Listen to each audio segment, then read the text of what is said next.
Camera there to the minutes. Simon, welcome to you. Back on the US, UST's firming overnight. The yield perspective has weakened off, has lowered. Really, were you in that further hike camp for 2017, or were you away from the fray leading into this announcement overnight? G'day, Carson. Look, I think, and we spoke about this a couple of days, that, the ability for the Fed to continue to increase rates at a fast, rapid pace is really inhibited by the still, quite soft growth and inflation data they're seeing over there. So I think while the market did get a little ahead of itself and, a lot of commentators were looking for an adjustment of the dot points or, adjustment of the forecast of future rate increases, they stuck to their guns and they haven't adjusted that. So while they've increased now, they don't feel that the situation has changed or the Euro's economy has strengthened enough for them to build in a more rapid succession of increases.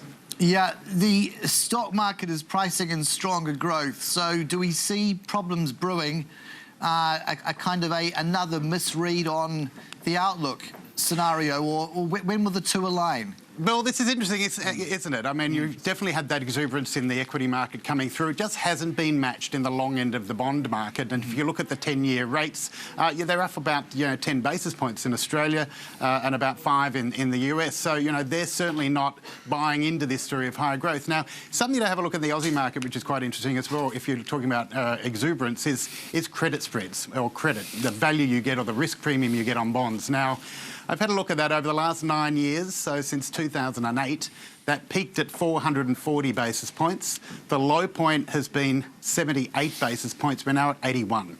And the average over that time has been 145. So we are getting down to the lowest point for credit that we've had pretty much since the GFC. Now, that reflects, that investors are happy to take on more risk, take on a higher return, but it also means that credit's getting very expensive. So that very does match the moves you're seeing in the equity market. We've seen China lifting its interbank rates in the wake of the Fed hike. What sort of a risk might that present for the tiger economy? Yeah, look, it's interesting. I mean, we've had a lot of sort of conflicted data out of China. We know that there's been some sell down of treasuries that they hold as well. They're certainly trying to bring in some support for their markets, and we know that we're concerned about credit and lending volumes over there as well.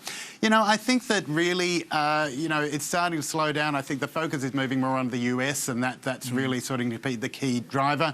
I think the market's already building at a lower growth for China. There are certainly some areas of concern in relation to China. I don't think that that situation's changed. And Japan's sitting pat. I mean, this target of some kind of an inflation heading scenario looks altogether elusive. Again, reminder of that today. Well, it does, and I think it reminds us, there's still a lot of global support by central banks. We tend to focus on the US, which is starting to raise rates, but, look at Europe, who just, lowered the amount they're buying, but still 60 billion euros a month. You've got Japan still sitting on that same bond buying as well. There's a lot of money hitting the global economy, supporting a lot of this exuberance as well. So, let's not forget, we're not out of the woods yet. Let's not forget that a month ago, the US decided they would continue to hold the $4.5 trillion treasuries they hold, continue to reinvest dividends and maturities. So, we're not really on the other side of this at this point yet. All right, and for the Fed to say the data has not noticeably strengthened